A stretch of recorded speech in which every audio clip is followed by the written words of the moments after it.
तर शेतकरी मित्रांनो, आपल्या स्वयंभू ऑर्गॅनिक फार्म शेती जोड व्यवसाय या यूट्यूब चॅनलच्या माध्यमातून आपल्या ग्रामीण भागातील तरुण शेती जोड व्यवसाय करत असतील तर त्यांना आपण पुढे आणण्याचा प्रयत्न करायलो आणि त्यांच्यातून आपल्या शेतकऱ्याचे पोरं कसे उद्योगाकडे वळतील यासाठी आपण प्रयत्न करत असतो. तर त्याचाच एक प्रत्यय म्हणून आपण आज कोळी येथे युवा उद्योजक आणि युवा दुग्ध व्यवसाय तसेच म्हैस पालनामध्ये पण खरेदी विक्रीचा व्यवहार करणारे अमोल भाऊ यांच्याकडे आलेलो आहोत. तर अमोल भाऊ, आपलं पूर्ण नाव आणि पत्ता सांगा. अमोल संभाजी चौदमाल, राहतो कोळी, तालुका हातगाव, जिल्हा नांदेड. तर अमोल भाऊ, मला सांगा, तुम्ही हा दुग्ध व्यवसाय म्हणजे म्हैस पालनाशी तुमचा संबंध किती वर्षापासून आला? म्हैस पालन समजा 8वी शाळा शिकले, आपण सोडून दिल्यावर काहीतरी व्यवसाय करावं. दूध आधी इकले, दुधामध्ये काय परतड काही नाही गेलं. म्हशी आणताना असेच व्यापारी फसविले. नंतर मग आपण म्हणलो की हे व्यवसाय चालू करावा आपण, जमते की नाही. म्हणजे तुम्ही पहिल्यांदा ज्यावेळेस म्हैस पालन सुरू म्हणजे तुम्ही उतरले, त्या तुमचे वडील असतील त्यावेळेस तुमची काही फसवणूक झाली का? म्हैस बरेच ठिकाणी झालते ना. आपण म्हशी आणते वेळेस बरेच व्यापाऱ्याने फसवते.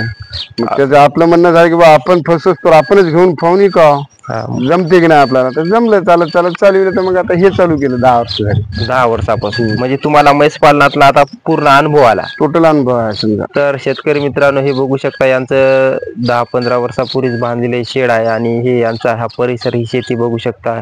इथे विहीर आहे आणि हे त्यांचं शेत आहे. आणि शेती करत करत यांचा 10-15 वर्षापासून दुग्ध व्यवसाय आहेच. आणि यांचा तुम्हाला एक कोठा पण दाखवतो साध्या पद्धतीने, म्हणजे पत्राचं शेड मारलेलं आहे. आणि हे बघू शकता, हे जनावर पण आणि हे वघार. तर हे बघू शकता, अशा प्रकारे यांनी हे जे शेड केलेलं आहे. तर या शेडला किती वर्ष झाले आहे अमोल भाऊ? या शेडला झाले 12-13 वर्ष झाले. 12-13 वर्ष. पहिला कोठा होता, कोठ्यामध्ये आपण दूध काढू, पुन्हा व्यवसाय करत करत शेड केला. तर याच्यामध्ये किती मसडी बसतात? 6-7 म्हशी. 6-7 मसडी. तर बघू शकता शेतकरी मित्रांनो. आणि एक आवर्जून गोष्ट म्हणजे घंटी पण बघू शकता. घंटी कशासाठी बांधली? हा घंटी बांधली होती आपण, मारुतीचा फोटो होता पण फोटो बोलला गेला. तर बघू शकता शेतकरी मित्रांनो, धार्मिकता आपल्या व्यवसायात पण जपणारे व्यक्तिमत्व म्हणजे अमोल भाऊ. कारण सहजासहजी आपण व्यवसायाला देवाचा म्हणजे दर्जा देत नाही, पण अमोल भाऊंनी ते सकारात्मक एक गोष्ट इथं केली आणि धार्मिकता पण आपली जपली. व्यवसायाला धार्मिकतेचं स्वरूप दिलं तर नक्कीच देव यशस्वी आपल्याला करू शकतो. तर अमोल भाऊ, मला सांगा, ह्या आता जे म्हैस पालनात नेमक्या शेतकऱ्यांना समस्या काय येऊ शकतात? समस्या म्हणजे अशीच व्यापाऱ्याशी डायरेक्ट घेतले, व्यापाऱ्या फशीत येतात. तर म्हैस घेते वेळेस बघायची जाग, दूध देते की नाही, धारा, ठोकर, पाठीमध्ये रुंद राव. तर शेतकरी मित्रांनो, हे बघू शकता, यांनी बाहेर पण अशी गव्हाण केलेली आहे. म्हणजे पाऊस पाणी जर नसेल तर बाहेर पण सकाळच्या वेळेस गोठ्यातून काढून असं कोबा केलेला आहे. त्यामुळं आणि शेण काढायसाठी हे बघू शकता खोरं, त्यामुळं जास्त मेहनत घ्यायची काम नाही. तर या मसडी बद्दल आम्हाला माहिती सांगा. म्हैस इलेली समजा, हिच्यामध्ये अशी पाठी तुरून राव घेते, जेवणीच वगार राव, ते दुधाला निघते आणि ते वघार तिकडे आहे वाटते. वगैरे तिकडे आहे. तर शेतकरी मित्रांनो, अमोल भाऊ म्हैस पालना आता मागच्या हप्त्यामध्ये पाऊस होता, पण मी त्यावेळेस येऊ शकलो नाही. यांच्याकडे 5-6 म्हशी होत्या, कारण विक्री खरेदी चालूच राहते. तर कालचा कोणता बाजार केला आपण? नांदेडचा केला. नांदेडचा.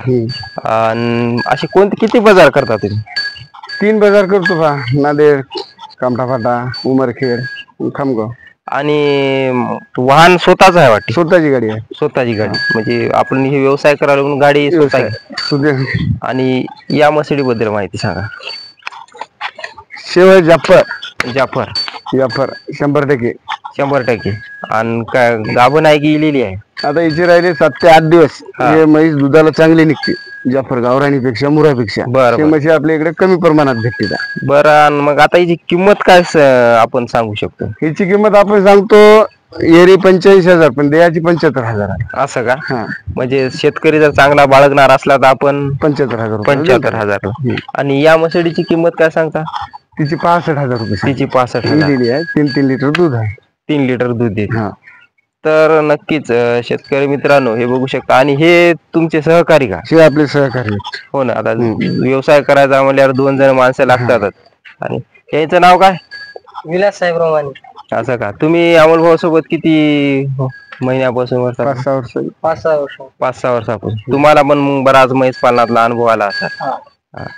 तर नक्कीच शेतकरी मित्रांनो हे बघू शकता अशा प्रकारे. आणि ज्या वेळेस जर शेतकऱ्याचं पोरग जर म्हैस पालनात येत असेल तर नक्कीच आपल्या शेतकऱ्याला जे समस्या असतील त्या समस्या सोडून सांगण्याचा प्रयत्न नक्कीच करतात. तर अमोल भाऊ मला एक सांगा, नवीन जर शेतकऱ्याचा मुलगा जर या दुग्ध व्यवसायात उतरत असेल तर त्यानं म्हैस पालनामधून काय म्हणजे बघून मसड घ्यावा?